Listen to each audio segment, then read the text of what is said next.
नमस्कार, मैं निशा द्विवेदी एक बार फिर से हाजिर हूँ। आज हम हैं 20 नंबर वार्ड में, रामकृष्ण परमहंस वार्ड रायपुर में, जहां से हमारे साथ आज नारद राम बागमार जी हैं, जो कि कांग्रेस पार्टी से दावेदारी कर रहे हैं पार्षद पद के लिए। तो उनसे जानते हैं कि इस बार किन मुद्दों को लेकर आप नारद राम जी आप उतर रहे हैं, कांग्रेस पार्टी से दावेदारी कर रहे हैं। नमस्कार।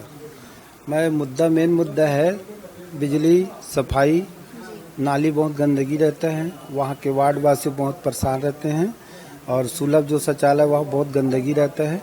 मैं भवानी नगर और सतनामी पारा का जहाँ सुलभ है वहाँ बहुत बुरा तरीके से गंदा रहता है, सफाई भी नहीं होता है और जो पार्षद है वार्ड को वो ध्यान नहीं देते उस मुद्दे पे।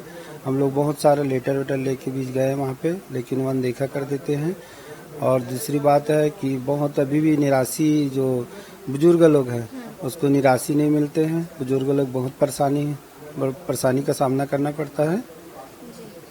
और नारद राम जी, आप कब से कांग्रेस पार्टी से जुड़े हुए हैं? कांग्रेस पार्टी से मैं बचपन से विरासत से हूँ। अभी आप वार्ड सचिव भी हैं? वार्ड सचिव हूँ। और आप मछुआरा संघ के लिए भी अभी कार्य कर रहे हैं? मछुआरा संघ के लिए मेरे को महामंत्री बनाया गया है जी, तो उसके लिए भी आप कार्य करते रहते हैं? उसके लिए कार्य करता हूँ, समाज के लिए भी बहुत काम करता हूँ। अपने डीमर समाज के लिए एक्टिव होके काम करता हूँ। और आपके वार्ड में अगर देखा जाए तो कितने की जनसंख्या है वहाँ पर? हमारे वार्ड में 8,113 कुल जनसंख्या है। जी, तो इस बार क्या लगता है, अगर कांग्रेस पार्टी आपको टिकट देती है इस बार वार्ड के लिए लड़ने के लिए, तो आप जिन मुद्दों को लेकर उतर रहे हैं, क्या इस बार जीत पूर्ण रूप से हासिल होगी? बिल्कुल बराबर जीतेंगे ही। अपना तन मन धन से अपन काम करेंगे और जनता को कोई शिकायत का मौका नहीं देंगे। इसके लिए हम तत्पर रहेंगे हमेशा।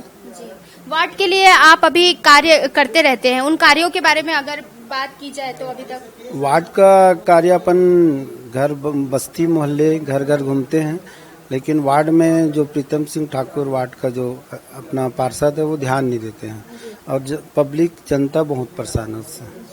तो इस बार आप जिन मुद्दों को लेकर उतर रहे हैं बागमारे जी, हम भी चाहेंगे कि आप कांग्रेस पार्टी अगर आपको टिकट देती है तो अवश्य आप चुनाव लड़े और जो मुद्दे आपके हैं उन मुद्दों को लेकर आप जनता का सहयोग करें और उनके लिए अच्छा कार्य करें। मैं निशा द्विवेदी आपसे फिर मिलूंगी, तब तक के लिए जय जोहार।